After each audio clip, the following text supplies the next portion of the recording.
I think we all were paying attention to the session that opened. Much to the surprise of many people, certainly to me as a reporter, I had no idea it was coming, was the day before session. Cynthia's laughing. And I'm going to say Cynthia and Jarrett, if that's okay, by the way, to be more conversational, although I will introduce them with their formal titles. I did not expect... Thornton. Say, Gavin? Mr. Thornton. Mr. Thornton it is. Blaze, what do you want to be called? Mr. Lovell? No, absolutely not. Dr. Lovell? So the day before session, it was remarkable to see the House and Senate leadership, as well as other representatives and senators, along with the governor and members of Aloha United Way, and who else was there? Hawaii Community Foundation, leaders in our community announcing a joint legislative package. That's right. The governor, the House and Senate leadership, members of the community, all together on the same stage with the same shared platform. One that's going to call for $13 an hour minimum wage. I know many of you have questions about that. And Gavin's going to talk about that. Essentially universal pre-K on state facilities. Essentially pre-K. Universal, affordable housing, some other issues as well. I know there was a concern by some as to who was not on that stage, who was not part of this package, but I can tell you in all the years I've covered the legislature, I'd never seen that before. Back in 2004, the House and Senate did present a joint package, but guess who was governor in 2004? Linda Lingle, a Republican, right? Do I have my math right? Yeah, 2002 to 2010. So this was something I had not seen. Maybe some of you who go back further at the Capitol have seen this before. The governor reiterated many of those very same points in his State of the State address yesterday. And of course, he also talked about what's been in the big news locally, the tragic shooting and fire at Diamond Head, Hibiscus Drive. And we all know the latest there. The governor did mention calling for more support for mental health services. Also, perhaps tightening our gun laws, even though we have, as I understand it, just about the tightest gun laws in the United States and one of the lowest rates of murder by gun, but there's a concern that maybe we should have more help, and also helping HPD. I won't go into too much more, except the main reason for the joint presentation, and we'll see how it works out 4 months from now, is a concern about the economy, particularly a softening of the construction industry and the tourism industry. And as we've seen in the newspaper, we're actually losing people. People are moving to the mainland in large numbers, and that's been a trend for the last couple of years. So the primary concern is cost of living and how to keep people who are born and raised here to stay here and contribute. And I'm sure our guests will all talk about it a little bit more. Okay, we did the sound check. Could you hear me fine? Nobody was complaining. That's good. I want to introduce on my left Representative Cynthia Thielen. She is the Assistant Minority Floor Leader. Is that title still right? Assistant Minority Floor Leader. And she represents Kailua and Kaneohe Bay.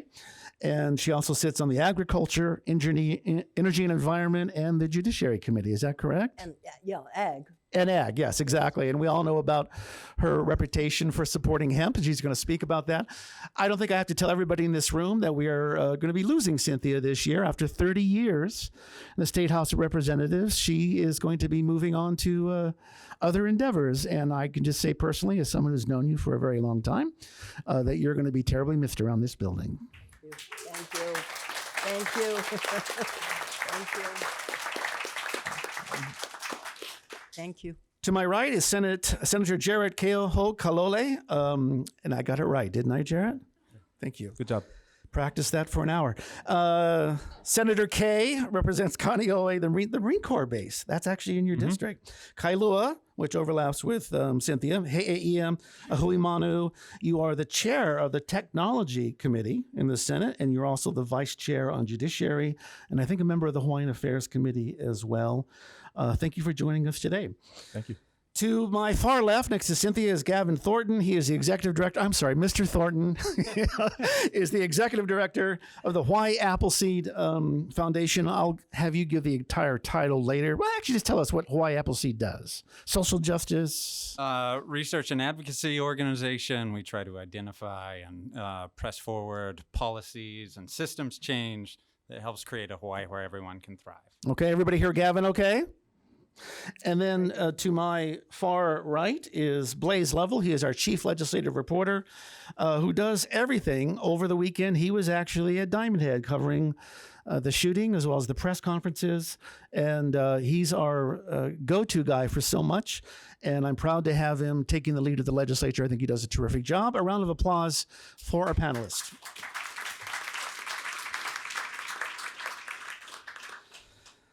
Senator Keohokalole, I'm going to start with you. Tell me about your priorities for this session. You're a Windward side representative. What's at the top of your mind in terms of things you want to get done or see done? I want everybody in the building to be able to say my name as well as you did. You learned it in an hour. It took me a lot longer. I appreciate your conviction. I'm kidding, but I was actually on. I did practice it. I was on with Daryl Huff on PBS Hawaii's Insights, and there we are live. And he said, "What's his name?" I said, "Well, it's Senator Keohokalole." He says, "Yeah, that's it. That's how it's pronounced." But that's something I think we will all work on. But what else is on your mind for the session? So, I guess it's I don't know exactly how to respond, given the context of the tragedy that took place the other day. But I am working on several bills that that aim to address the mental health crisis. Part of the reason why I got involved with that was when I first ran for office, there were basically two things I wanted to do.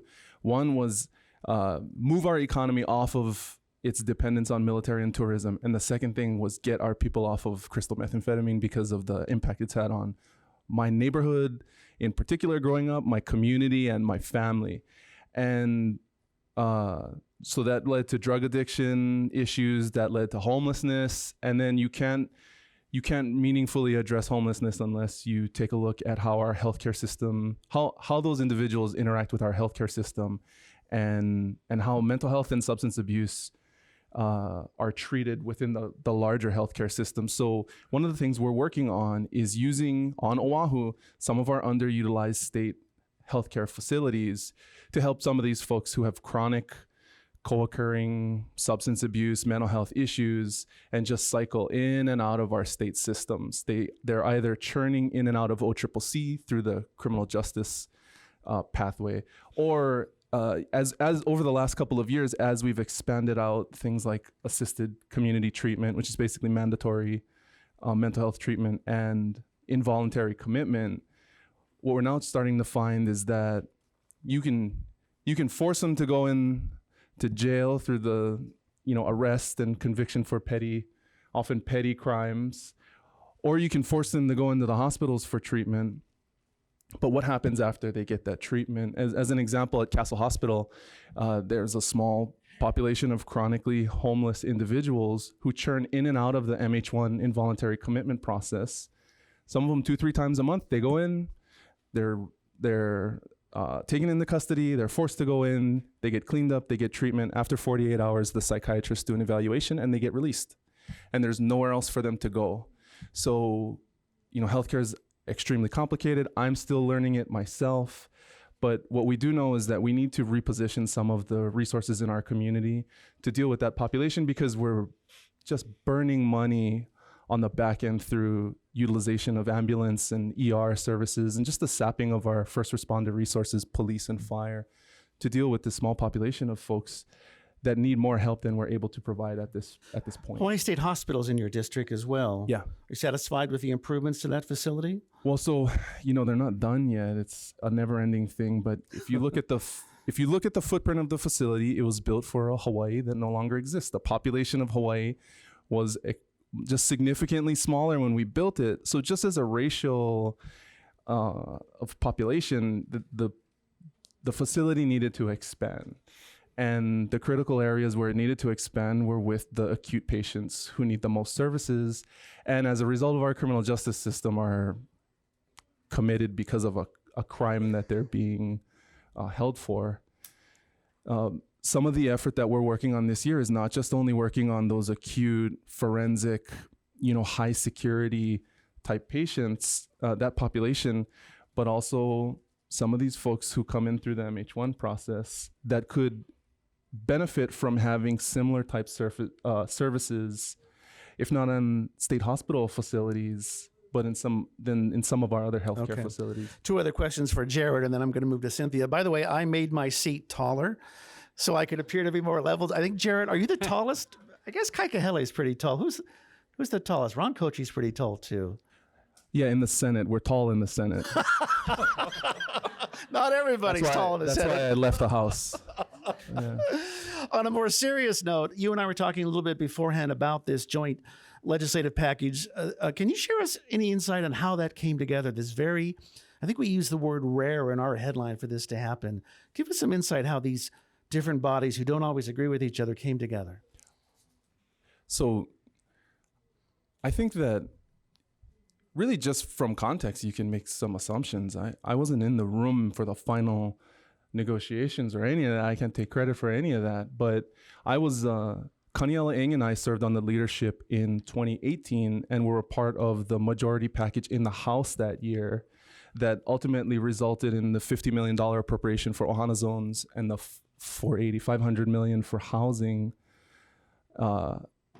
And the reason we got there was because there was just this coalescence of support and prioritization of housing and homelessness in the body. And I think it's because it was a reflection of the demand within the general public that something needed to be done about housing and homelessness, and what we were producing legislatively, in the years prior just wasn't significant enough.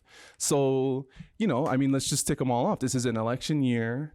We have been fighting amongst ourselves and with the governor over at least in the last session and over the last couple of years. And there's just this pervasive belief, I believe, throughout the community that on the cost of living and on homelessness, and on housing, there's just more that needs to be done. It's not acceptable.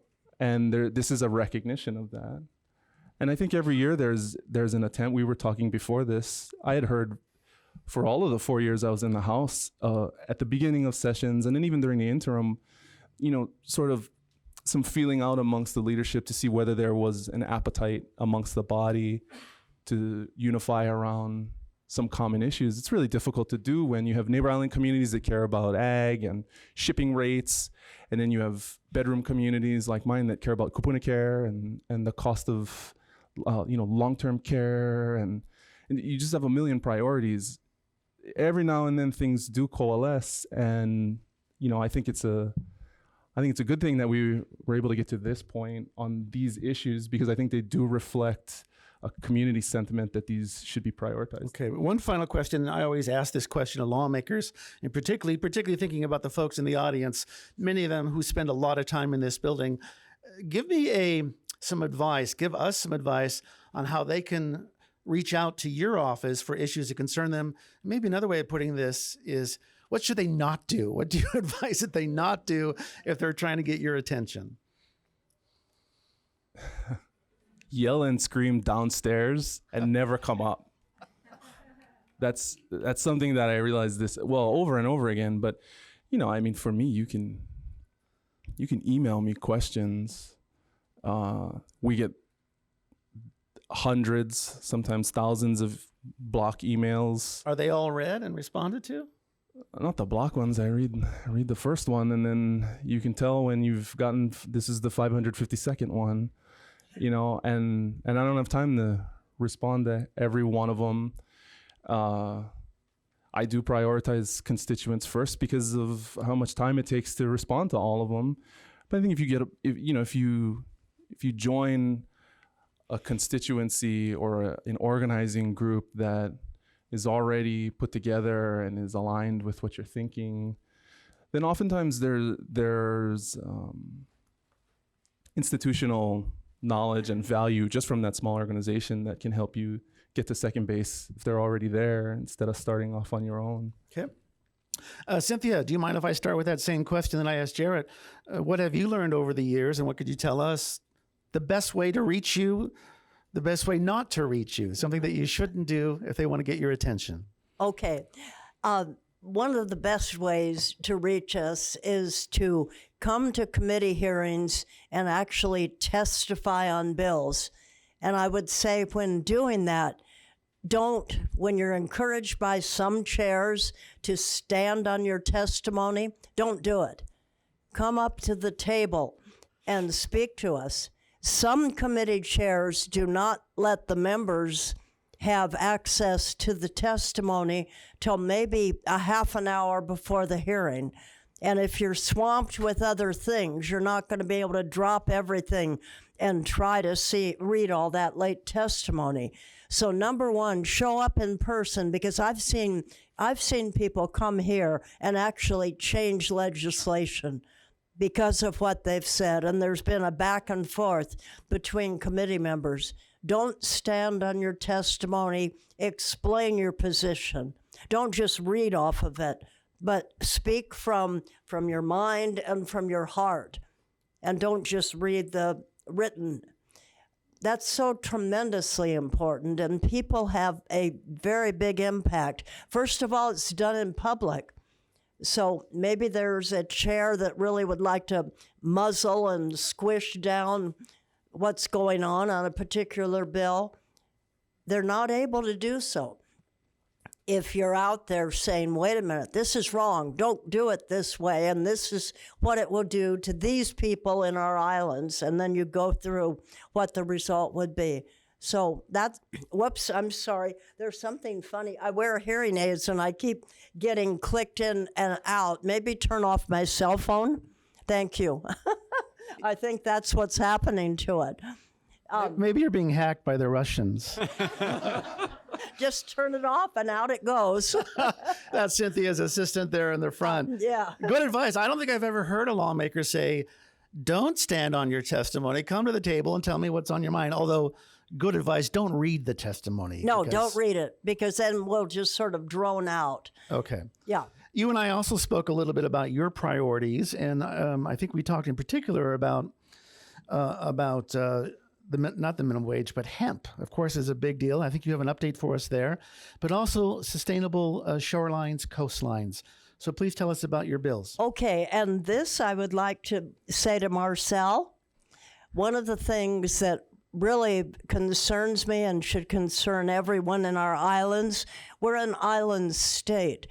We're not able to control the sea level rise that's being caused by things going on all over the world. We can do our small part, and we're really trying hard to do it. Oh, by the way, I should say, on the majority package, I'm part of the minority. I'm a Teddy Roosevelt Republican and an environmentalist. He started our national parks.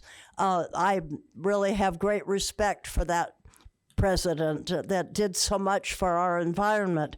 So I'm not part of this majority coalition and package. I hope it works for them. This is fine. But it doesn't represent all of us in the legislature. We weren't invited in, I guess I would say. Before you go on to talk more about the sea level rise bill, do you feel that you should have been part of that invitation, that discussion, even though you're the minority and they're the majority and the governor is the same party? Do you feel that? Well, I always speak up anyway. So, but True story. I always do. But this, Marcel, this is what concerns me so much. I mean, we are going to have this sea level rise.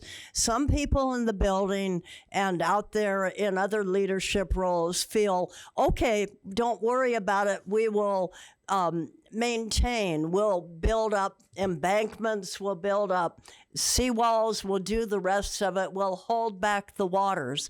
That's just crazy. And you deal with transportation. We've got a rail and we have time to take a look at a rail and say, do we really want to put 7 of those stations where they're going to be flooded? That's what's going to happen. Is that the Dillingham area? Going into Kaka'ako and Ala Moana. So and that's what will happen. the bill has to do with shoreline easements. It's House Bill 1611, one to keep on. And the hemp bill almost made Really it. water. Is this really water? It is. It's actually a gin and tonic, Cynthia. Is that good? I was going to take a sip.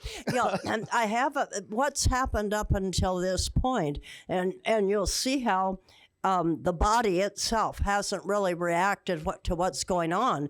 Department or Board of Land and Natural Resources sends in resolutions saying, I am so sorry. All right. Elizabeth, yeah. And we can always come back to you if you need to catch your moment and swallow some water, because I do want to talk about hemp, but we'll move on and we'll come back to you while Cynthia rehydrates. Blaze, we're going to go to you. Before we get there, I promised to ask you this question, Jarrett, as well. You were in the House before, you're now in the Senate. What's the main difference besides people being taller in the Senate? Obviously 2 years versus 4 years, but is there any main difference that's kind of caught you by surprise, switching chambers?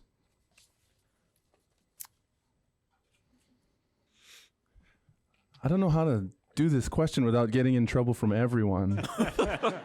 Oh, please do. The one thing that I did not like, that was not helpful for me personally as a member of the House, is every other summer I had to drop everything I was doing. And depending on the legislator, I was juggling 6 or 8 projects that, in my mind, if I got absolutely everything I wanted, were on a 10-year horizon. And so to every other year have to just put everything on pause until November. From May to November, not do anything, because I needed to focus on legitimately going back out to my community and seeing if they still wanted me around, and making sure I was staying on target and communicating was very disruptive. And, I don't know what to do with that information, or if, I don't expect anyone to have any sort of sympathy for that, but it was difficult. And so that's part of the calculation that went into jumping to the Senate. I just have a longer window to work on things. And not busy trying to fundraise and campaign. This is from Blaze's story from yesterday, right? This is the State of the State.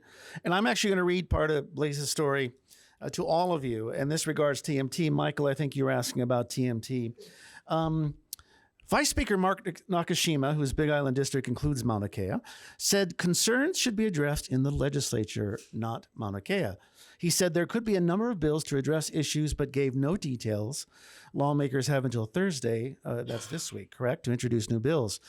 In contrast, the governor, Ige, said he doesn't think issues over Mauna Kea should be resolved in the legislature. Meanwhile, Senate President Ron Kochi and House Speaker Scott Psyche said they are waiting on the governor to come up with proposals regarding Mauna Kea.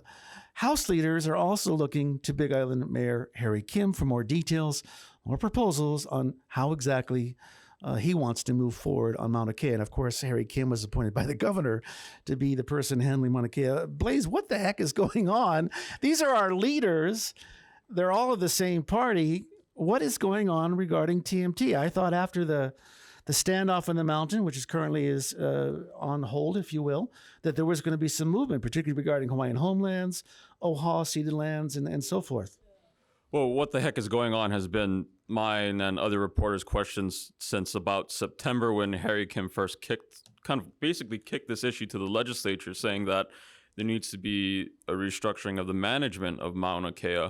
And this whole situation, it just stood out because it was in such stark contrast to this whole kumbaya moment the House and Senate and the governor's office had last week when they introduced the joint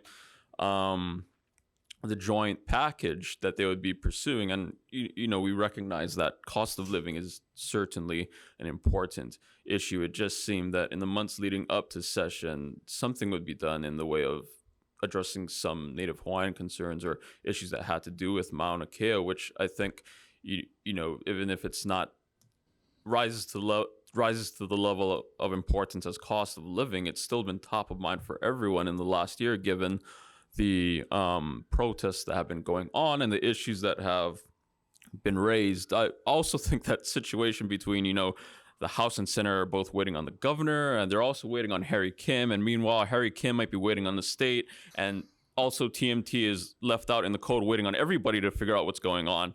It's kind of just the latest example of what's happened in this entire conflict.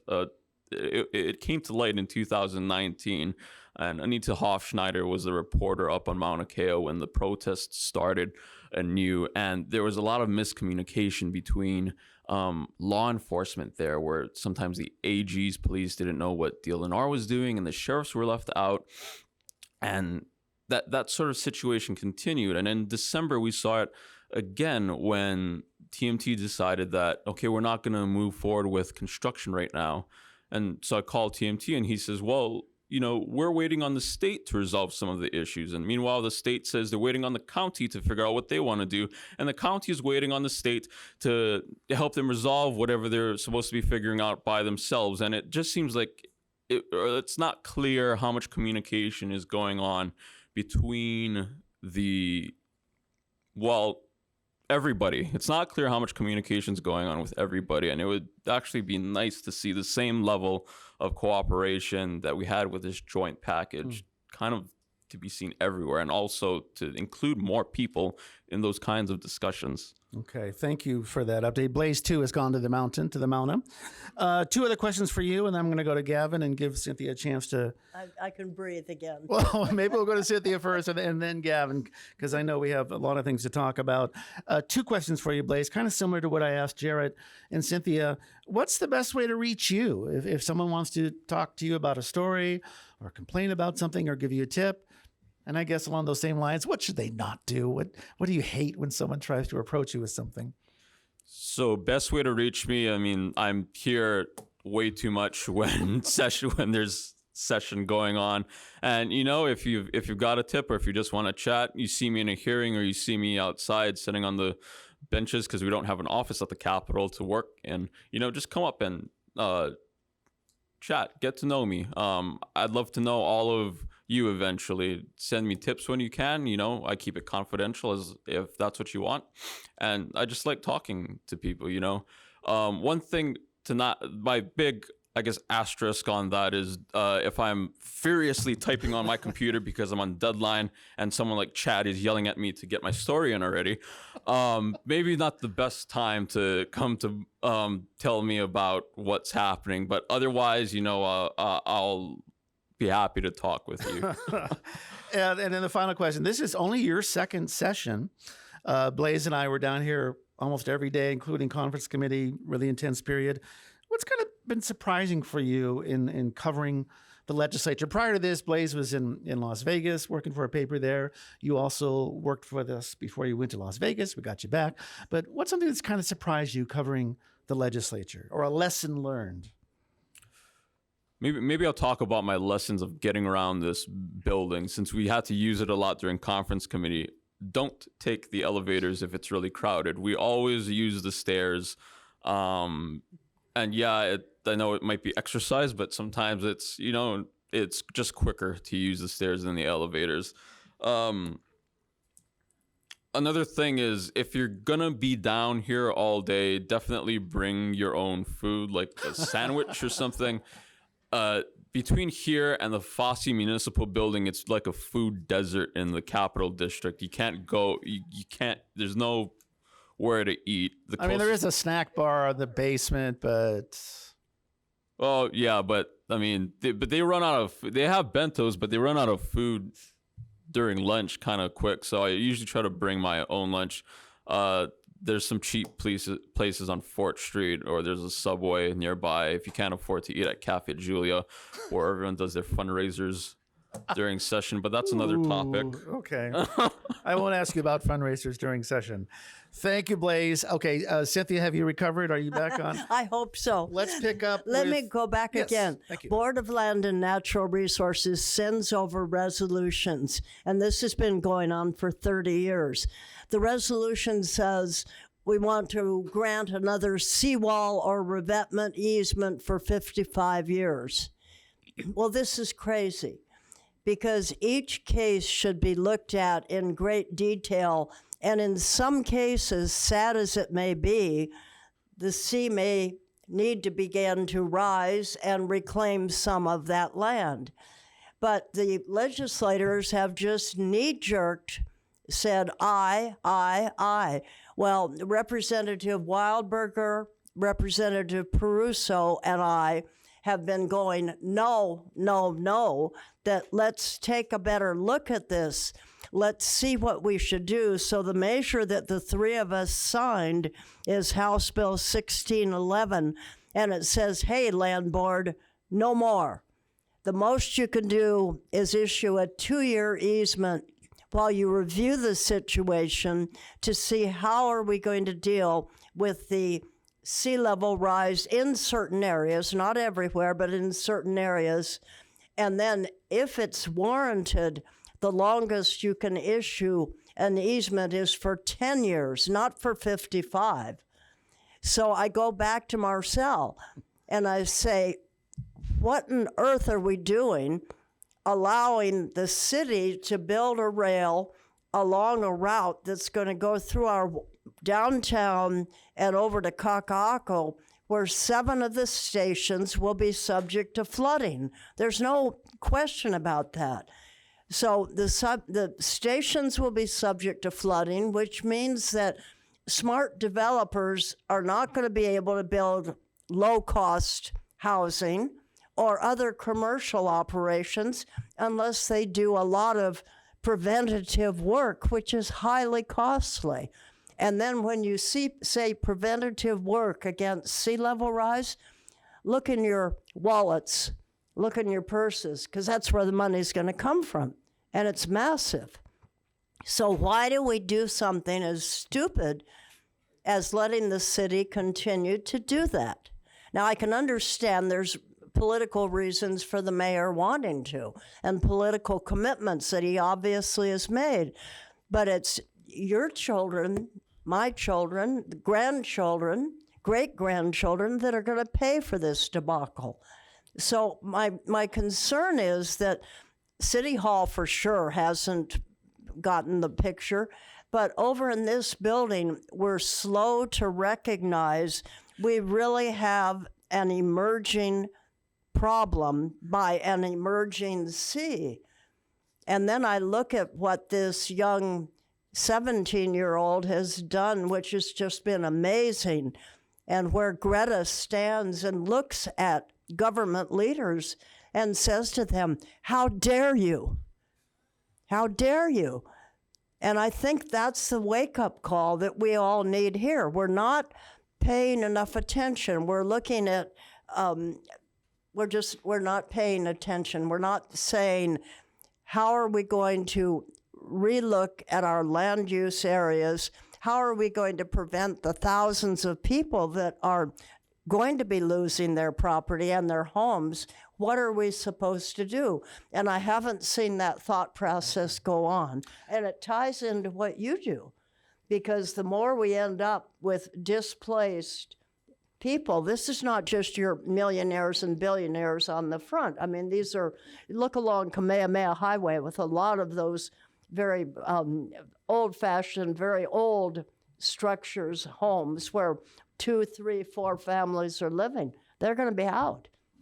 I mean, it's a good segue. Property is going to be reclaimed. Good segue to Gavin. I will just mention that hemp bill, HB 1819. We were kind of joking it should be HB 1776. You can remember the hemp bill number 1819. That's when America farmers were freely growing hemp, and they were thriving, and the country was thriving. It will require the state, in this case, the Inge administration or whoever comes later, to come up with a plan to submit to the federal government to monitor and regulate the cultivation of hemp.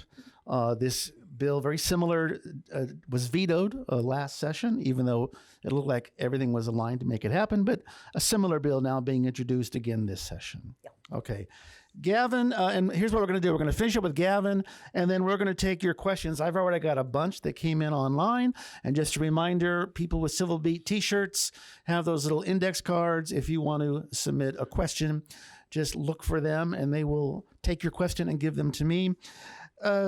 Gavin, I want to talk about your priorities. What happened? I mean, last year, we were looking at a minimum wage bill that was at least going to be $15 an hour. There was even talk of $17 an hour for government workers. There was some talk about complicating the nature of the Prepaid Health Care Act, and that probably held things up. As you know, businesses always complain about the overhead. But now we're looking at $13 an hour. And what we're being essentially told from above is that's going to be it. There's not going to be any negotiation. Can someone live on $13 an hour here in Hawaii? Can someone live on $13 an hour? No. No, they can't. That's an easy question, Chad. Thanks. What else have you got? Good one. Well, it's $10.10 an hour, which adds up to about $21,000 a year. That's the current level. It hasn't gone up in a couple of years. And this $13 an hour would be gradually stepped up by the year 2024 as currently proposed. Right. So the reason why we and other folks have been pushing for a $17 minimum wage is because that's the very least of what you need to make ends meet.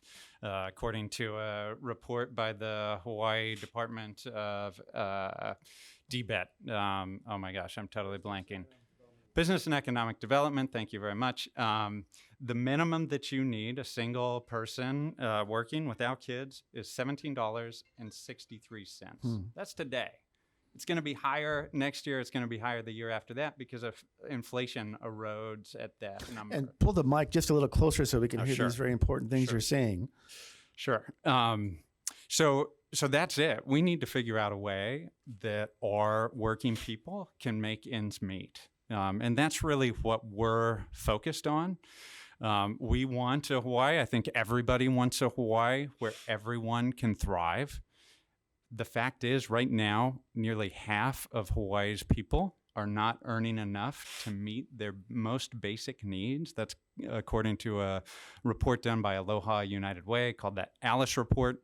I'm not going to detail what that means exactly, but the bottom line is half our people are struggling, and it doesn't just affect half of us, it affects all of us. I've talked to Peter Ho, CEO of Bank of Hawaii, and he recognizes He's this. not making $15 an hour. He's not making $15 an hour. I think he's paying his people much closer to a living wage because he recognizes that if half of our people are struggling, all of our people are going to struggle. And we're seeing that with out-migration, how people are having to leave now because they can't afford the cost of housing because we have the lowest wages in the nation when you factor in cost of living. So I think that's really, really important is we figure out a path there. One of the things that some of the leadership said when they unveiled this package, recognizing that $13 an hour is not what was desired by a number of groups, including Appleseed, but that a refundable earned income tax credit would somehow offset that, and that would help folks get by, put more money into their pockets.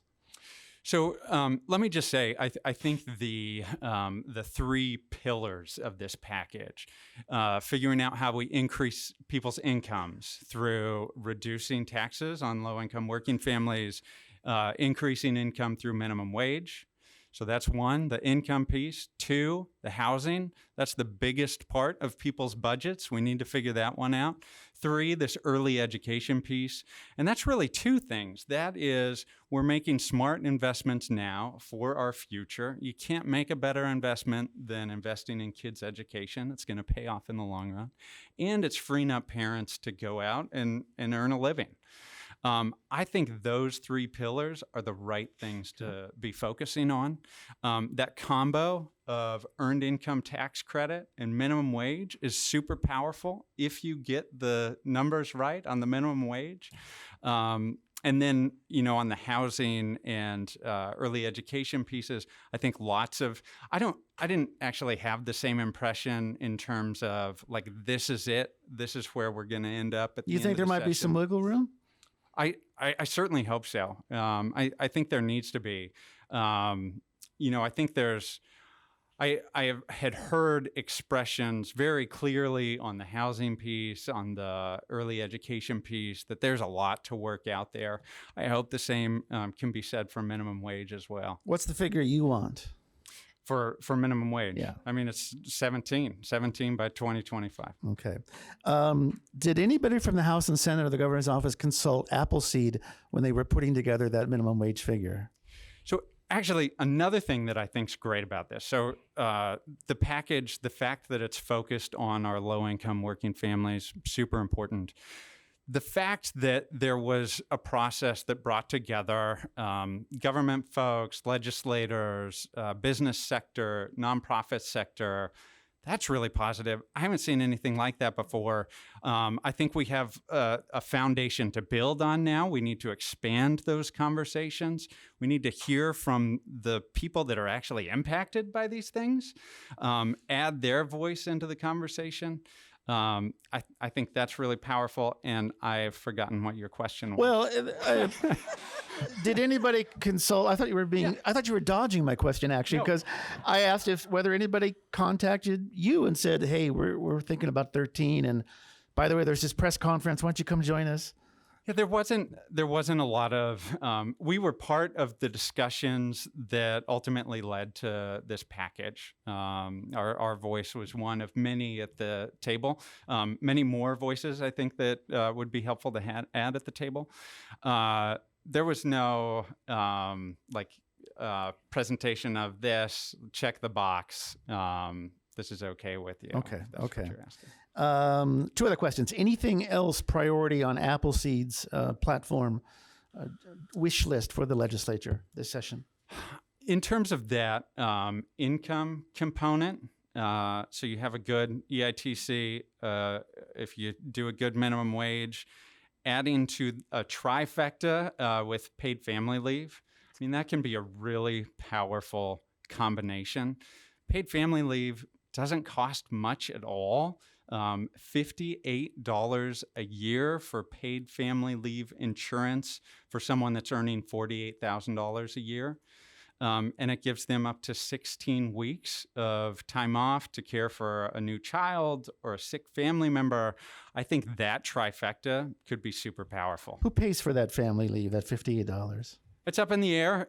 It could be shared employer-employee, 50-50, or however you want to do it. But it's $58 a year. Got it. It seems doable to me. Last question for you, and then we're going to move to the Q&A. We are at the halfway mark here, and we want to get to your questions. How do you reach lawmakers? I've been asking these guys how they reach out, how people reach them. What are your little tricks of the trade to reach guys like these to persuade them of your agenda? I have to come to this. This is the first time. That's not true. I know you guys are testifying all the time, and yeah. Usually like calling their office and asking to schedule an appointment. And I've heard over and over and over that constituents have so much priority over us. So I loved what Representative Thielen said about getting here and testifying and speaking from your heart. Really, I think at the end of the day, if we focus on people-centered policies, people-informed policies, we're going to get where we need to be. Okay. Quickly, Jarrett or Cynthia, any reaction to what you just heard from the rest of the panel before we move on to the Q&A? Anything that you want to comment on? A lot of stuff on the table here. Yeah, so I think, one of the, I believe I heard criticisms right out of the gate of this majority package for it being done behind closed doors at the beginning, and then we get criticized for doing it behind closed doors at the end. So there's no perfect time or place to bring people together. But you got to start somewhere. I think, I like the fact that we're starting at the beginning of the legislature, because there's now momentum, but also pressure to deliver on things in these policy areas. If we do not deliver on these things, then the narrative by you folks and the rest of the media and the rest of the community that's watching is going to be that we blew it again. Things cratered because we couldn't figure it out and work together. And so I like the pressure that comes from, throwing big goals out. You can debate on how big they are or what, but then, this also kind of shines light on the part of the challenge that comes to being a legislator is at different points of the session, knowing that there's just not enough money to go around and we can't save everybody. You end up in this dilemma where, do I take the bird in hand now, or do I hold out a little longer for a little more? And so, that issue, that's a question that pervades the whole session every year after year. So this is a little bit different dynamic. We'll see how it kind of shakes out. Anything you want to add, Cynthia, to what we've just discussed? Well, I guess I just want to go back to say to all of you to realize how powerful your voices are. because it may be that you don't have a PhD. That doesn't matter. That's not what's so important. But you come with your experience and your commitment and your passion and your involvement, and you really can make legislators listen, and you can change minds. And that's, to me, the best way that government works. I'm so thankful. You know, when I first was elected 30 years ago, we had a process where all bills passed second reading in the middle of the night after everyone had gone home. And I went, now, wait a minute. That absolutely doesn't make sense, because some of those bills, some of us violently oppose, or maybe we totally love them and we want to explain why it's so important they pass. So I fought against these phantom approval of everything that showed up, and then they ultimately changed that process. So we now have second reading. We weren't supposed to ever open our mouths on second reading when the bills came before us. And, you know, that they're not going to tell me that. It just doesn't work. So anyway, we started debating the ones that were important. And then we began to, I think, improve the process. So things are done, for the most part, in public. And then the idea of how do you get a hold of a legislator? Didn't you say about the stairwell? Those are great. I've had some real big lobbying points with my colleagues as I'm panting my way up the stairs. And that's great. Grab them wherever you can, by the rail, wherever, and just say. And it helps if you have a little piece of paper. Here's the bill number, here's the subject. This is why it's important to pass, and then you just hand it off. But those that's the thing about this building that's so beautiful.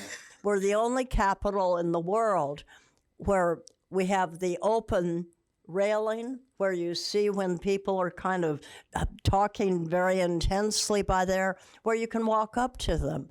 And Bart does. Bart Dane right there in the front row. Okay, we're going to the Q&A. Some of it's going to be kind of lightning round.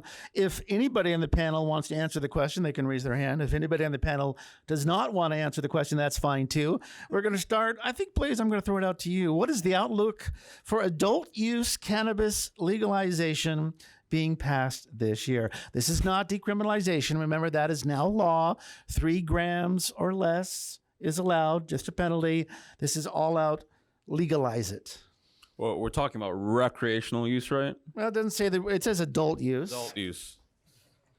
I heard a yes, so not likely. Last session it stalled in a joint committee between WHAM and Health. That's the Senate Money Committee and the Senate Health Committee. If I remember correctly, Roz Baker, chair of, it's the longest title in the world, but it includes health as part of her committee, doesn't want to move forward on this. She's been more focused on medical marijuana than recreational. Is that accurate? That's correct. Okay. Anybody else want to chime in on cannabis? Cynthia, I will. Not hemp, but marijuana, Pakalolo. Sure. I don't like prohibition. I just don't think it makes sense. And I can't really see the difference between having a glass of wine or maybe a lot harder liquor and maybe someone enjoying a cannabis whatever you're calling them. But the only problem is we have to wait for a new governor on the 5th floor. Governor has never smoked marijuana, by the way. He has said on the record that he has not, and he's generally against, not generally, he flat out is but against it. But there's no point. If you try to get it through in the legislative level, it's not going to make it with the 5th floor. So look ahead 2 years. I think by then the rest of the nation is moving in the same way that prohibition we tried back with the speakeasies and that kind of thing didn't work. And so let's just let this go. Jarrett? I'm kind of radical on this. I did a study of the Portugal decriminalization study my second year in the House. And last year I introduced a bill to decriminalize everything. It got a hearing. I was surprised. I think I had 6 signers. I was expecting to just get pummeled on my own on that one. And actually, after speaking with folks in the medical community, I might introduce it. But I think if you follow, my understanding of the medical recommendation on this is we should prohibit all substances 25 and under, and then decriminalize everything 25 and over, because the impacts that alcohol have on growing minds are significant and different compared to other substances. And we made up, if you go back and research why we chose 21 and 18, doesn't make any sense anyway. So that's just me, though. All right. Gavin, dare you touch this topic? No. No, good call there. E-cigarettes, electronic cigarettes. Will the legislature regulate e-cigs this year? What might that look like? Anybody want to jump in on this one? I'll just go. Please. Our health reporter, Lenny Gill, had a story on vaping and e-cigs, and I know it's part of the minority package to try to control it. Lenny's also spoken to others in the majority, and they've indicated that it's something they want to take another crack at. And I believe Senator Baker is taking a lead role on the e-cig Yes, legislation. Teachers, this is for the House rep.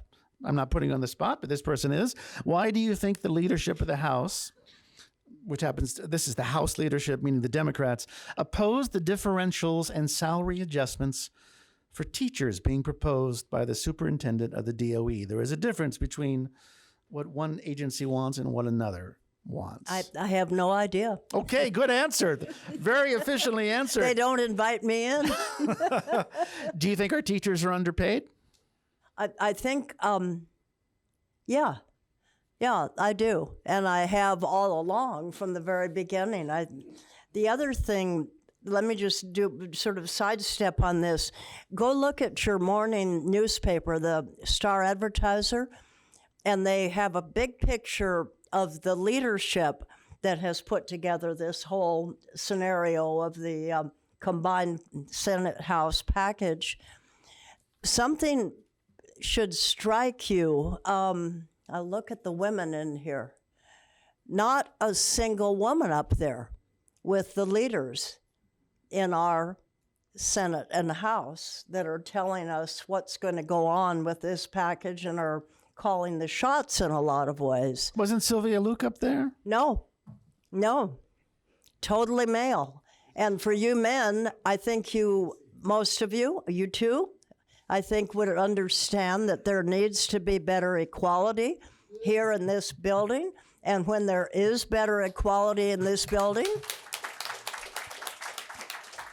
when there's better equality, then we're going to have things like better pay for teachers who are primarily female.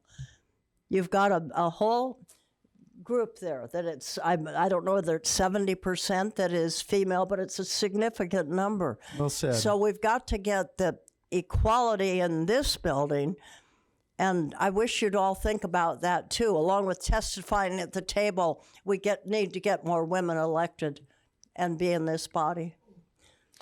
I understand there's a state Senate seat open. And the House seat. Gavin, this is for you. You stated 3 reasons people are moving out of Hawaii. Number 1 was low income, yet many people moved to Vegas and Hilo and other places with lower wages. This is someone else's question, not mine. What do you think about that? Sure. So, the entire ecosystem matters. So it's not just income. You can't just raise incomes and solve the problem. It's not just housing costs. You can't just reduce housing costs and solve the problem. Like, it needs to be a holistic solution, and that's it. Housing in Hilo is pretty darn cheap relative to the rest of the state. Same with Las Vegas relative to the rest of the nation. Blaze, you lived in Vegas. Why'd you move back? Why wouldn't I move back? I couldn't stand the desert. No, but I mean, seriously, Hawaii's my home, and I think I even said this last year. You know, even though I stayed in Vegas for a number of years, it's never going to be my home. This is where I grew up. This is where I wanted to come back to, and that's why I'm here. Good thing, too. Data privacy law, maybe for you, Jarrett, because of your tech chair committee. California has enacted strict privacy laws. What is planned at the legislature this year to strengthen our privacy laws? Optimally, we should have to opt in, having our data shared, not have to opt out. And there was a controversial bill on being able to share internet information I could go into it, but the governor vetoed it basically. I think it was Chris Lee's bill. But it goes to the core of internet privacy. Anything on your plate that you know of legislation-wise? So I'm pretty sure we're going to take up those measures again. The problem with the California law is, depending on who you talk to, it's strict or it's not strict. And they're going to have some real trouble implementing the thing because no one understands it. And so, and this is across the board, the advocates, the businesses, the regulators, the legislators, no one understands the bill. And so I'm not interested in passing legislation that doesn't functionally achieve its goal. I think our bill was it modeled on the different. California bill? It was a little bit different. And it was no way as grand and sweeping as the California bill. The EU does something a little bit different. I introduced a bill that was a little bit closer to the EU model. European Union. The European Union a couple of years ago. I'm not going to sugarcoat things. It's very difficult to regulate data for a couple of reasons. One is we need enforcement hooks. And when you talk about the internet, it's almost exclusively federal, which is a real challenge. But the other thing is the technology is moving so fast. It's difficult to get a handle on it. And the public, in a lot of cases, they do not want the restrictions. A lot of you folks have seen, if you click on any newspaper from Europe, if you get it in your feed on social media or whatever, you know, they have real stringent click here, requirements because those are their best attempts to comply with the EU laws. My understanding, and I could be wrong because I'm not the foremost expert on the California law, is that they don't actually know how to write those things for the California law yet. So there's a petri dish effect going on right now. But I'm very interested in making sure that we continue with that whole discussion and get a bill that the governor won't veto. Okay, all right. Was anything done for the new session, I guess this is legislation or rules, to fix the gut and replace problem? To which I will probably say there are people in this building that don't think there's a gut and replace problem. They think it works perfectly well and that's perfectly acceptable. But as you know, there is a lawsuit right now on appeal regarding gut and replace that it violates the constitutional rule for 3 hearings. Your thoughts, and I guess I would ask all 4 of you, because all 4 of you have probably experienced gut and replace. Where do you stand on this concern? League of Women Voters, I know, has been involved. Hi, Janet. I'll start with Blaze. Your thoughts on gut and replace. Are you hearing anything among the House and Senate they might change that?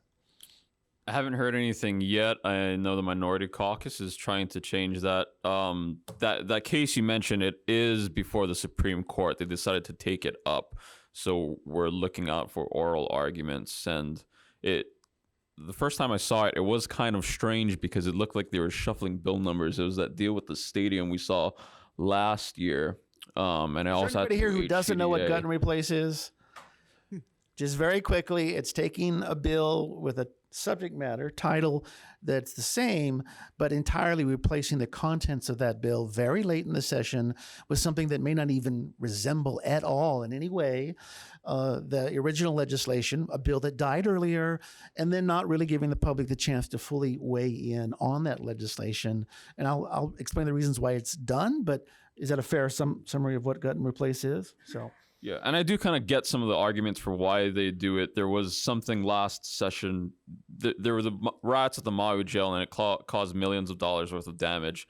And I can't remember which committee used it to. They used gut and replace to move funds to repair the Maui jail. I don't know if that's the best way to go about doing it, but I do know that emergencies is one of the reasons why it's still around. Okay. Cynthia, there is a community voice in our Civil Beat this week, written by you and the other members of the House minority. What's your take? Well, I know what your take is on gut and replace. Share with the audience why it's such a bad thing. It just takes away your voice and your ability to come in and even give any input on a measure. It happens toward the very end, and you don't get the hearings on it.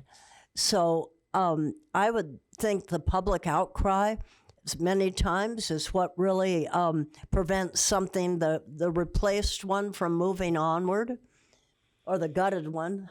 And so I just speak up. I know it's in court, and I believe the Supreme Court has accepted it bumping up from the ICA.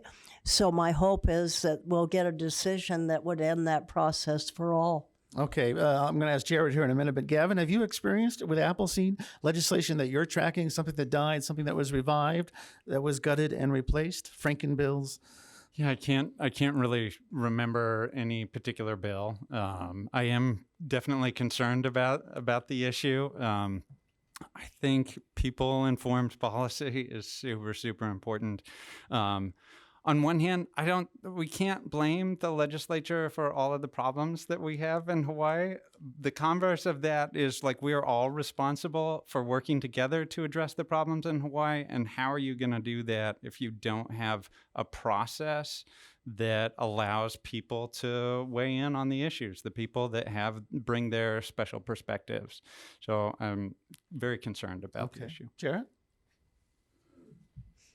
I don't really want to defend it because I understand the arguments that people have against it. But, Turtle Bay, the stadium, the Kauai rain bomb, and then the one you just mentioned were gut and replace bills. It is used in certain contexts because we need that type of flexibility to address things that come late in the session that are really important. And there's probably a better way we can do it. I tell the students that come to the legislature for field trips, I tell them that my interpretation of the Constitution, if you wanna just break it down real simple, is the simplest summary is 2 words: no king. That's pretty much what the Constitution does. It doesn't really do anything else. Everything else has to be done through organizing. And I continue to believe that. And so we can change our rules if there's enough of an impetus and if there's a reasonable solution to account for the reasons we use it now. We had a moratorium for a little while. It fell apart. Like I said, I'm not going to defend it. It is utilized for certain things that are helpful and necessary, but I don't like that it creates a negative perception on the body. We got enough of that already. We do enough of that to ourselves. Kauai rain bomb. If you didn't get the reference, and I hope I got you right on this one, this was the historic flooding, particularly in Honolulu, the north shore of Kauai, but also Oahu, particularly east of Oahu. Was it March? Manalo, Hawaii Kai. And this was, I believe the figure was $130 million. It was in the middle of session.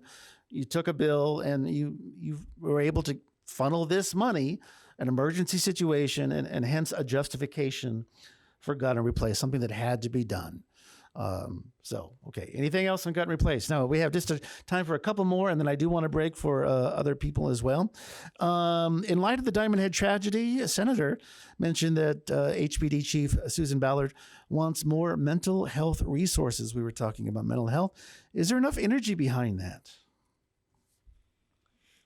Well, I hope certainly that this whole situation creates the impetus for it. Like I said before, I think when issues percolate to the top of the social consciousness, not just through the media, but just through the community, action is taken at the legislature. You can debate on a year-over-year, legislature-over-legislature basis over whether what was done went far enough or was effective enough. But those things do percolate. I was a journalism student at UH before I decided to take this job. And the year, so I interned for the Honolulu Weekly, and the year I worked at the legislature, the Indonesian tsunami hit on Christmas Day or Christmas Eve. And so what were they talking about on the opening day of the legislature?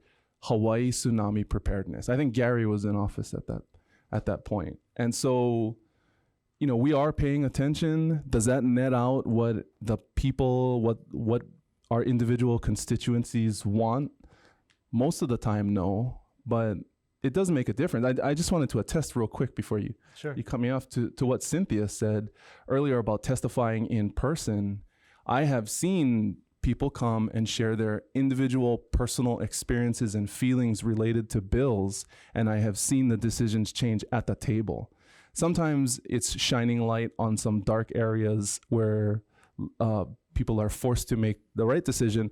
But sometimes these individual stories cover topics that just aren't reflected in the written word of the testimony file, or they're just things that haven't been considered within the given context of that hearing and that measure and that committee. And I have seen it make a difference. And it doesn't happen unless people come in and share those particular perspectives. Even in land use processes, non-legislative actions, contested case hearings, land use commission hearings. I always try and inform my community on what the process is, but tell them you need to write something that only you can write and no one else can write. I'm going to forward the other 300 form letters after I read the first one. I have to read every single novel one because I'm not going to know what they're trying to say otherwise. And that is important.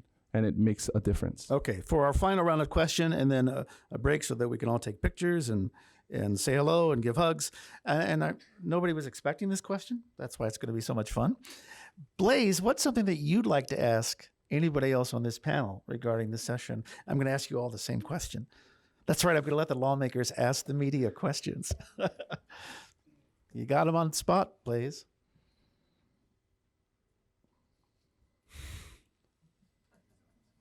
Time's up. I'll come back to you. Gavin. Oh my gosh. I don't know. How do I get something? You see how hard this job is? This job is is a lot of work. You got to take questions. You got to ask. You have a lawmaker right here and another one right here. Two reporters. I know. They exceeded my expectations already in this panel. Okay.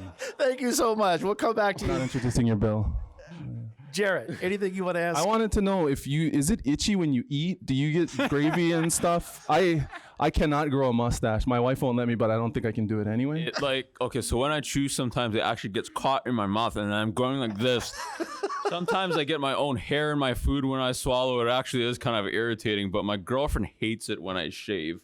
And she got so pissed at me the last time I did it, and it scared me enough to not shave this time. So I can see my superiors are going to tell me, Chad, you're never going to ask this question again. I can tell you.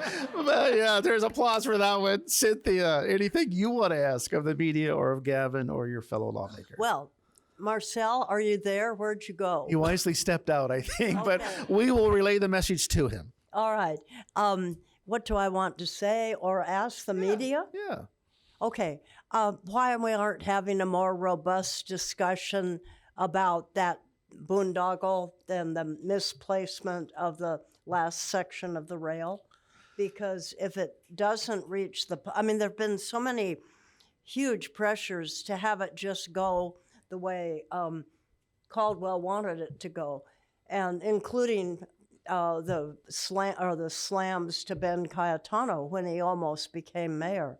That was heavy-duty money poured into that, millions. You're calling the as yet to be awarded last 4-mile segment, 4.1 miles of rail from Middle Street. I'm saying now that we have Ala Moana. the data that's come out, from the scientists, why aren't we finishing rail smart by moving it inland?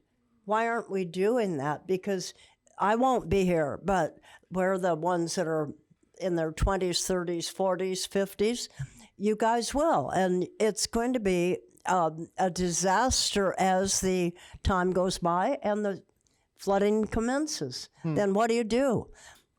We're just not preparing. And that's why if media doesn't step in, think of the Watergate hearings. That all was pushed and came about with Washington Post. I look to Civil Beat as being a smaller version of Washington Post, but with that is the importance of picking subjects like that maybe are going to hit people. It's sure going to hit the big money people. But I look at you, if you don't do it, no one's going to do it. And I'll be either looking from down below or up above and saying, geez. That's crazy. That's crazy that they did not reroute that and build it smart. Thank you, Cynthia. End up at UH. Don't end up at a shopping center that's going to have flooding problems. We will work that into our next Civil Cafe, which is scheduled for March 4th. Is it the 4th? Mid-session. And then, of course, we'll have the concluding panel on the legislative session near session's end. I want to thank Blaze Lovell, our reporter for Civil Beat, Gavin Thornton from Appleseed, Cynthia Thielen from the State House of Representatives, and Jarrett Keohokalole from the State Senate.